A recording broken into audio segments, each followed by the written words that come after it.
യെശയ്യാ പുസ്തകത്തിൽ കൂടെ പ്രവാചകൻ പറയുകയാണ്, നീ എനിക്കുള്ളവനാണെന്ന്. അങ്ങനാണെങ്കിൽ ദൈവം പ്രവാചകനിൽ കൂടെ നിന്നോട് പറയുകയാണ്, നീ എനിക്കുള്ളവനാണ് എന്ന്.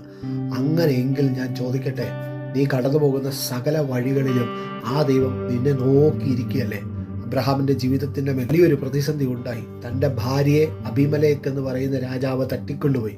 പക്ഷേ ആ കൊട്ടാരത്തിനകത്തിൽ അബ്രഹാമിന് കയറി ചെല്ലാൻ പറ്റത്തില്ല. പക്ഷേ അന്തഃപുരത്തിനകത്ത് ദൈവം ഇറങ്ങി ചെന്നിട്ട് പറയുക, ഈ പെൺകുട്ടിയെ തൊട്ട നീ മരിക്കുമെന്ന്.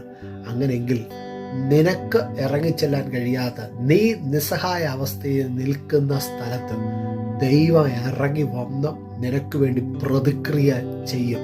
അത്രയും നല്ല ദൈവത്തെ സേവിക്കുവാൻ ഒരു അവസരം കിട്ടിയതിന് അപ്പനോട് നന്ദി പറ.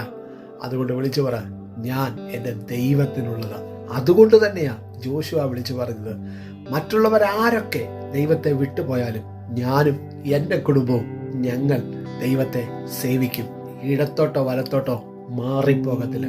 അങ്ങനെ ദൈവപാദപീഠത്തിൽ ഉറച്ച മനസ്സോടുകൂടി നിൽക്കുന്നവൻ വിളിച്ചു പറഞ്ഞു, സൂര്യ നീ ഗിബയോനിലും ചന്ദ്ര നീ അയ്യോലാൻ താഴ്വരയിലും നിൽക്കാൻ. ഇത്രയും ഉറപ്പോടെ ദൈവത്തിന്റെ സാന്നിധ്യത്തിന്റെ നടുവിൽ നിൽക്കുന്ന ആ മനുഷ്യന്റെ വായിൽ നിന്ന് വാക്ക് പുറപ്പെട്ടപ്പോൾ സൂര്യനും ചന്ദ്രനും ഒന്നും ആ മണിക്കൂറുകളിൽ അനങ്ങിയില്ലെന്നേ. അങ്ങനെയെങ്കിൽ നിന്റെ വാക്കും ദൈവം കേൾക്കും. എപ്പോ? ആ ദൈവത്തോട് ചേർന്ന് നിൽക്കുമ്പോൾ, പറ്റി നിൽക്കുമ്പോൾ, ഒരു മണവാളനും മണവാട്ടി എന്ന പദത്തിൽ നിലനിൽക്കുമ്പോൾ ദൈവപ്രവൃത്തി നിന്നിൽ കൂടെയും വെളിപ്പെടും. നിന്റെ മുമ്പിൽ അസാധ്യമായി നിലനിൽക്കുന്നത് സാധ്യമായി തീരുവാൻ ഇടയാകും. കുഞ്ഞുങ്ങളെ ഓർത്താണോ വിഷമിക്കുന്നത്? കുടുംബജീവിതത്തെ ഓർത്താണോ? സാമ്പത്തിക വിഷയത്തെ ഓർത്താണോ?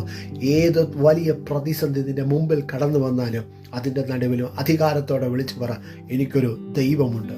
ആ ദൈവത്താൽ പരിഹരിക്കപ്പെടാത്ത ഒരു വിഷയവുമില്ല. അതുകൊണ്ട് ഈ വചനങ്ങളെ ഉറപ്പോടെ വിളിച്ചിട്ട് പറ. യെശയ്യാ പ്രവാചകൻ വിളിച്ചു പറയുന്നു 43:1, നീ ദൈവത്തിന് ഉള്ളവൻ തന്നെയാണ്. ആ ദൈവത്തോട് ചേർന്ന് നടക്ക്. കർത്താവ് നിങ്ങളെ അനുഗ്രഹിക്കുകയും വർദ്ധിപ്പിക്കുകയും ചെയ്യും. ആമേൻ.